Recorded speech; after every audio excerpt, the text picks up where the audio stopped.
동창 모임에서 먼저 밥 사는 사람 사실 가장 불편한 이유. 나이가 들수록 동창 모임의 의미는 조금씩 달라집니다. 젊을 때는 그저 반갑고 즐거운 자리였죠. 오랜만에 만나 웃고 떠들고 누가 무엇을 하며 사는지 궁금해하고 서로의 근황을 나누는 시간이었습니다. 그런데 50대, 60대로 접어들면 분위기가 조금 미묘하게 바뀝니다. 겉으로는 여전히 웃고 있지만 마음 한편에서는 계산기가 돌아가기 시작합니다. 누가 밥을 살까? 이번에는 내가 내야 하나? 괜히 눈치 보이는 건 아닐까? 같은 생각이 슬그머니 떠오르죠. 특히 모임에서 늘 먼저 밥값을 내는 사람이 있을 때 그 자리는 생각보다 편하지 않습니다. 겉으로는 아이고 또 형님이 내시네. 다음에 내가 살게요 하면서 웃지만 속으로는 묘한 불편함이 생깁니다. 사실 이 불편함은 단순히 돈 때문만은 아닙니다. 그 안에는 은퇴 이후 삶에 대한 불안, 관계의 균형, 그리고 체면에 대한 감정이 함께 섞여 있기 때문입니다. 그래서 요즘 중장년층 사이에서는 이런 말이 자주 나옵니다. 이제는 밥값도 관계의 방식이 달라져야 한다. 오늘은 동창 모임에서 먼저 밥 사는 사람이 오히려 불편해지는 이유를 은퇴 준비라는 관점에서 이야기해 보려고 합니다. 1. 은퇴가 가까워질수록 돈의 의미가 달라진다. 직장에 다닐 때는 돈의 흐름이 비교적 일정합니다. 월급이 들어오고 생활비를 쓰고 조금 저축을 하죠. 하지만 은퇴가 가까워지면 상황이 완전히 달라집니다. 앞으로 들어올 돈은 줄어들고 앞으로 살아갈 시간은 길어집니다. 그래서 같은 5만 원, 같은 10만 원이라도 느껴지는 무게가 달라집니다. 젊을 때는 친구가 밥을 사면 다음에 내가 사면 되지. 이 정도로 생각합니다. 하지만 은퇴 이후에는 이렇게 생각하게 됩니다. 다음에 내가 살 수 있을까? 이 차이가 생각보다 큽니다. 그래서 누군가 계속 밥을 사면 고마우면서도 마음이 편하지 않습니다. 경제적 부담 때문이 아니라 관계의 균형이 무너지는 느낌 때문입니다. 2. 먼저 사는 사람이 불편한 진짜 이유. 많은 사람들이 이렇게 생각합니다. 밥 사주는 사람이 있으면 좋은 거 아닌가? 그런데 실제로는 그렇지 않습니다. 오히려 계속 밥을 사는 사람이 있을수록 모임의 분위기가 어색해질 때가 많습니다. 왜일까요? 그 이유는 세 가지입니다. 관계의 수평성이 깨진다. 경제적 격차가 드러난다. 체면과 자존심이 건드려진다. 특히 은퇴 이후에는 이 세 가지가 더 크게 느껴집니다. 사례 1. 사업 잘 되는 친구가 늘 계산을 한다. 서울에서 작은 사업을 하는 어씨 이야기입니다. 고등학교 동창 모임이 한 달에 한 번 있습니다. 그런데 항상 한 친구가 먼저 계산을 합니다. 처음에는 다들 좋아했습니다. 야, 또 내가 사냐? 사업 잘 되니까 다르네. 웃으면서 넘어갔죠. 그런데 시간이 지나자 분위기가 조금 바뀌었습니다. 누군가는 이렇게 말했습니다. 솔직히 말하면 고맙긴 한데 자꾸 얻어먹는 느낌이라 불편하다. 또 다른 친구는 이렇게 말했습니다. 나도 가끔 사고 싶은데 항상 먼저 계산해버리니까 기회가 없다. 결국 그 친구는 어느 날 이렇게 말했습니다. 야, 우리 이제 각자 내자. 놀랍게도 그 말을 듣고 다들 훨씬 편해졌다고 합니다. 사례 2. 은퇴 후 모임을 피하게 된 이유. B씨는 공기업에서 은퇴한 뒤 동창 모임에 잘 나가지 않게 됐습니다. 이유를 물어보니 의외였습니다. 돈 때문은 아니야. 그냥 마음이 불편해. 모임에는 아직 현역으로 일하는 친구들도 있고 사업하는 친구도 있습니다. 식당도 점점 비싸지는 곳으로 가게 됩니다. 그러다 보니 이런 생각이 듭니다. 내가 괜히 부담 주는 건 아닐까? 괜히 눈치 보이는 건 아닐까? 어느 날 한 친구가 또 밥을 샀습니다. 그때 B씨가 집에 와서 아내에게 이런 말을 했습니다. 나 이제 모임 좀 줄여야겠다. 사실 친구들이 싫어서가 아닙니다. 경제적인 위치 차이가 관계의 편안함을 흔들기 시작했기 때문입니다. 사례 3. 가장 오래가는 모임의 공통점. 반대로 30년 넘게 이어진 동창 모임도 있습니다. 그 모임에는 이상한 규칙이 하나 있습니다. 각자 계산. 처음 듣는 사람들은 이렇게 말합니다. 친구 사이에 너무 계산적인 거 아니야? 그런데 정작 모임 사람들은 이렇게 말합니다. 그래서 오래 가는 거야. 누가 많이 벌었는지, 누가 은퇴했는지, 누가 형편이 좋은지, 이런 것이 모임에 영향을 주지 않습니다. 그저 친구로 만나서 밥 먹고 이야기하고 헤어지는 자리입니다. 신기하게도 이런 모임이 가장 오래 갑니다. 은퇴 후 인간관계의 중요한 원칙. 나이가 들수록 인간관계는 단순할수록 오래 갑니다. 특히 돈이 개입될수록 관계는 복잡해집니다.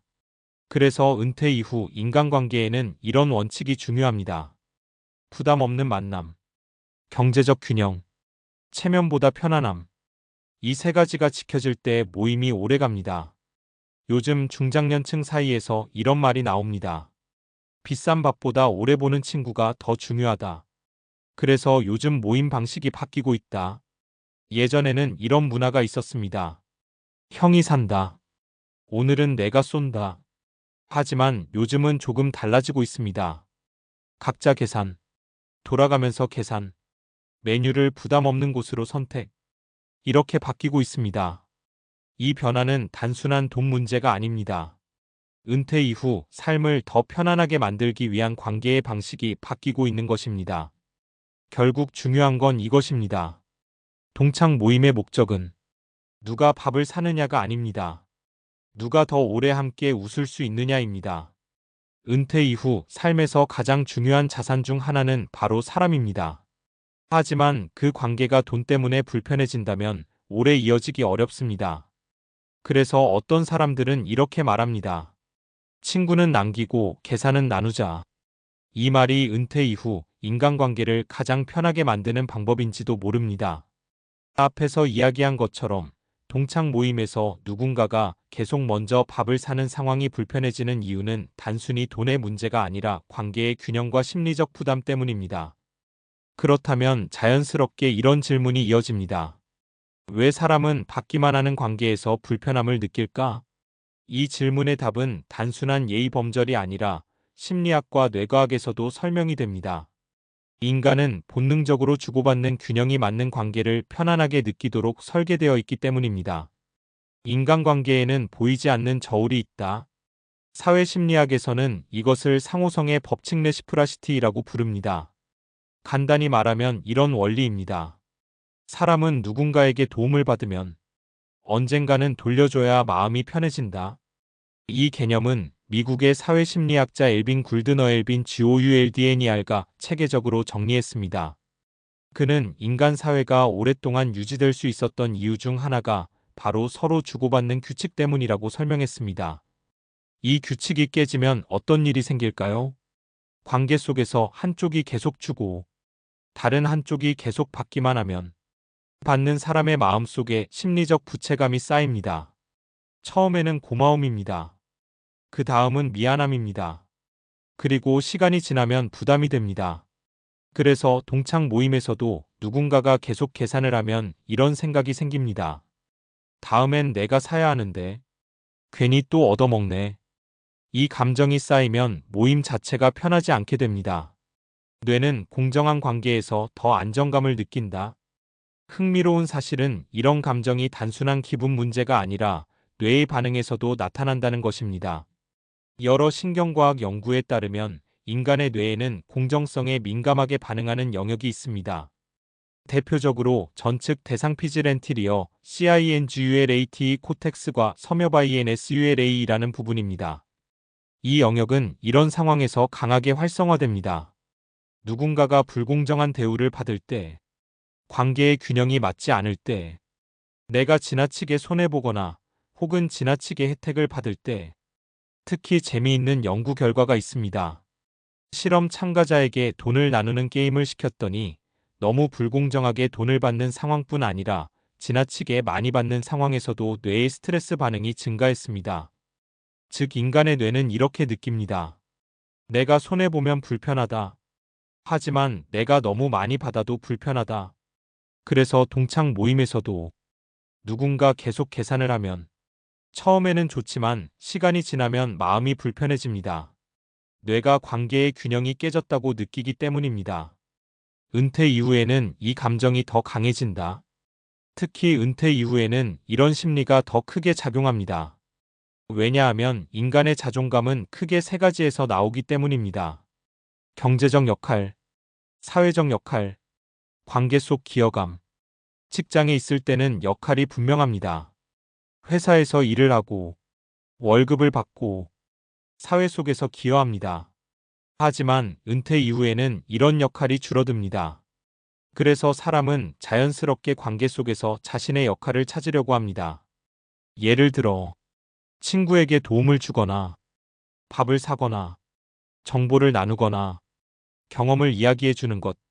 이런 것들이 모두 나는 아직 누군가에게 필요한 사람이다라는 감각을 만들어줍니다.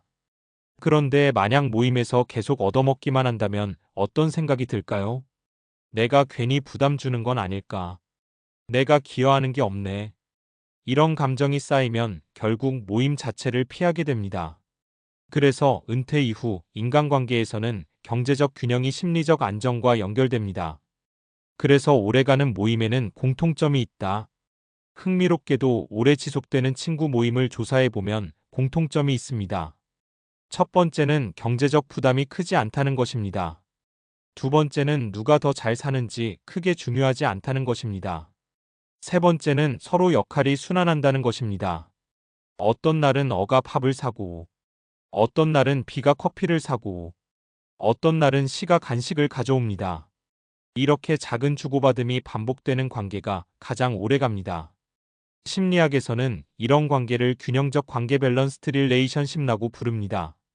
나이가 들수록 관계는 단순한 구조가 좋다. 젊을 때 인간관계는 복잡합니다. 회사, 사업, 이해관계, 사회적 지위, 이런 요소들이 관계에 영향을 줍니다. 하지만 나이가 들수록 사람들은 깨닫습니다. 결국 편한 사람이 오래 남는다.